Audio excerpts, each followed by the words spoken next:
Hi, this is John Canellis, and I'm the game director on Gambit Afterlife. In this video, we'll cover all of the new system changes, talent overhauls, Metroidvania upgrades, levels, weapons, and bosses coming with this massive free expansion to Death's Gambit. Our focus in creating this expansion was to give the fans exactly what they asked for. Brace yourselves, because this revamps almost all the existing systems. We changed class selection so that players can test out every weapon before committing to their preferred playstyle, whether it be fast-paced or slow.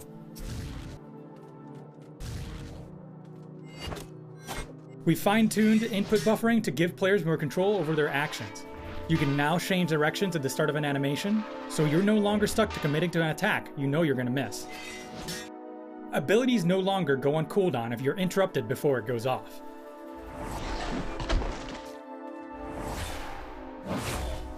Stat-wise, Endurance and Haste will cap at 30 in the expansion, but each point increases damage, stamina, and cooldown reduction significantly more. The healing animation is now much faster, but heals for less overall. Some other quality of life changes we've implemented are buying stacks of a single item, being able to scrap and disenchant at a save point once you find a certain upgrade, sorting inventory. Soulstones and Immortalite are also much easier to obtain in the world, and hundreds of other small details we'll try to cover in a comprehensive patch notes. But the biggest major overhaul that you all asked for are the new talents. Each class starts with a general talent tree and their class-specific one.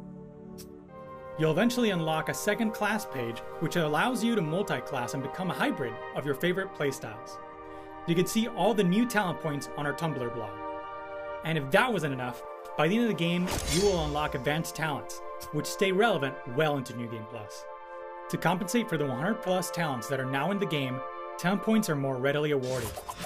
You still won't be able to complete all your talent trees in one playthrough, but now, heroic fights grant an extra talent point. Shops will also sell talent points as seeds of knowledge, and they are hidden in the world for you to find. We've also expanded the arsenal of weapons available to the player, increasing the total amount to 30 plus weapons.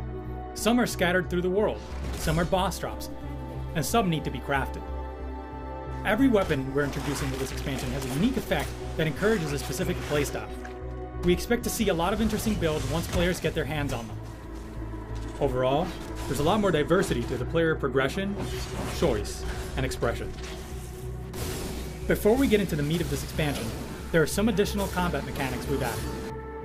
All weapons now have an alternate attack if it's the only weapon you have equipped. These are generally the heavier variant that deals more damage, and allows players to execute a specific attack when they need it. Perfect blocking now lets you counterattack as well. We're introducing a dive kick for more aerial control, but it also can be used as a parry. It specifically parries enemy dash attacks. The slide has replaced the original kick in Death's Gambit. Now let's talk about the Metroidvania upgrades. Among the first you can unlock is the double jump. It increases your jump height and distance. Next is the air dash. It's no longer a talent, and can be earned by defeating a boss. It was just a little bit too fun, and we wanted everyone to play with it. It does have invincibility frames just like the dodge roll.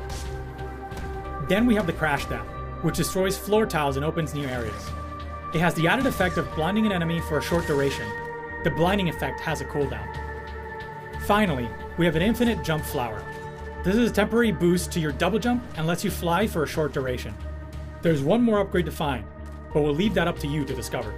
Now you're probably thinking, that's a lot of movement enhancements that could break the game. That's why we've revamped the whole world to make use of these new abilities and double its size, making it one of the largest Metroidvania games out there.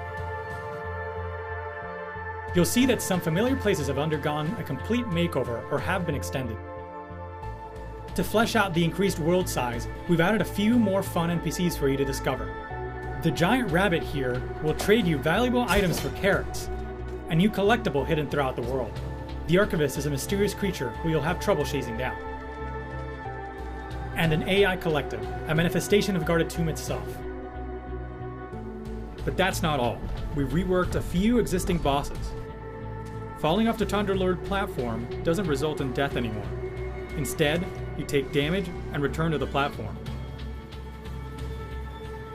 Kusith is no longer a damage race, and has new melee attacks and stage mechanics. Owl King mines don't stay in the ground forever and can be destroyed now.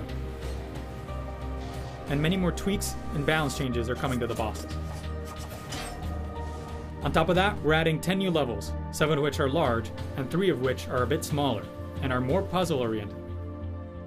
A lot of these are optional, so we encourage players to experience Afterlife with an explorer's mindset.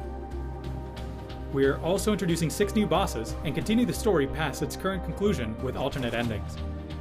Now, some of you may be wondering what happens when you load the save file from the original release of the game. If you load an old save file, you will appear in Gaian's Cradle. From there, you must make your way back to Kaer Shorai to complete the original ending of the game. You will soon realize that reaching Kaer Shorai requires a few of the new Metroidvania upgrades we discussed in this video. You'll want to re-explore the world again to find these. Who knows? You might find a few new optional areas along the way. All that said, we do think the best way to experience Afterlife is by making a whole new character from scratch. We added a few story beats to the start of the game that will help you piece together the lore.